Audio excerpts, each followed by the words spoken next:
Est-il au monde rien de plus adorable qu'une vieille femme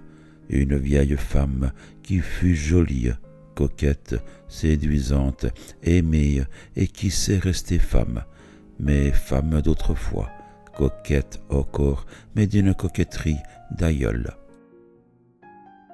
Si la jeune femme est charmante, la vieille n'est-elle pas exquise?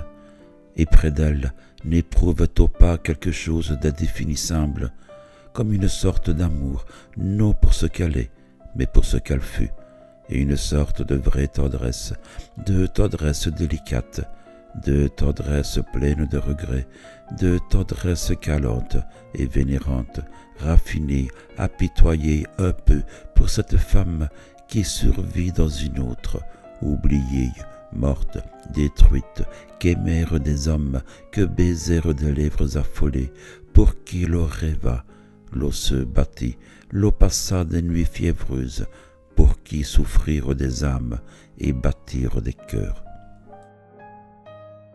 Ceux qui aiment vraiment les femmes, qui les aiment en tout, des pieds à la tête, pour cela seul, elles sont femmes. Ceux qui ne peuvent voir sans frissonner les petits cheveux frisés des nuques, le petit duvet impalpable semé sur le coin des lèvres, et le petit pli des sourires et l'insoutenable caresse de leurs regards. Ceux qui voudraient pouvoir aimer toutes les femmes, non pas une, mais toutes, avec leurs séductions opposées, leurs grâces différentes et leurs charmes variés, doivent infailliblement adorer les vieilles. La vieille n'est plus une femme, mais elle semble être toute l'histoire de la femme. Elle devient un peu ce que sont pour nous les antiques et beaux objets qui nous rappellent toute une époque ancienne.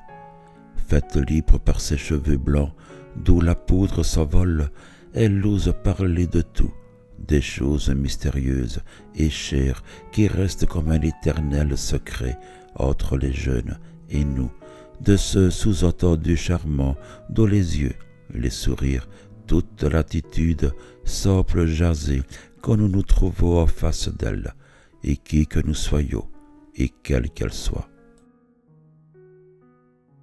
Dans la rue, dans un escalier, dans un salon, dans les champs, dans un omnibus, n'importe où, quand se croisent deux regards de jeunes gens, une subite éclosion de galanterie, un obscur désir emplit les yeux, et il semble qu'un invisible fil se trouve jeté de l'un à l'autre, en qui circule un courant d'amour. Mais c'est la chose dont on ne parle pas, ou du moins dont on ne parle guère. La vieille ose parler de tout. Elle peut le faire sans être immodeste, impudique, comme seraient les jeunes. Et c'est un charme singulier de causer longtemps tout bas, à mots un peu voilés, mais librement, avec une femme vénérable, de toutes les ivresses des cœurs et des sens. Et elles font cela, les vieilles, avec un petit air coton, désintéressé, mais encore friand, comme si elles flairaient en passant l'odeur d'un plat qu'elles adorent, mais dont elles ne peuvent plus manger. Elles parlent d'amour, d'un ton maternel et bienveillant. Parfois, elles jettent un mot cru, une image vive, une réflexion hardie, une plaisanterie un peu pimentée, et cela prend en leur bouche une grâce poudrée de l'autre siècle. On dirait une pirouette osée où se voit un peu de jambes. Et quand elles sont coquettes, une femme doit toujours l'être, elles sentent bon d'une odeur vieille, comme si tous les parfums dont fut baignée leur peau eussent laissé en elles un subtil arôme, une sorte d'âme des essences évaporées.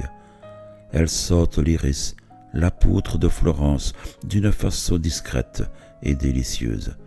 Souvent, le désir vous vient de prendre leurs vieilles mains blanches et douces et, tout attendries par ces effluves d'amour passé qui semblent venir d'elles, de la baiser longtemps, longtemps, comme un hommage aux tendresses défuntes.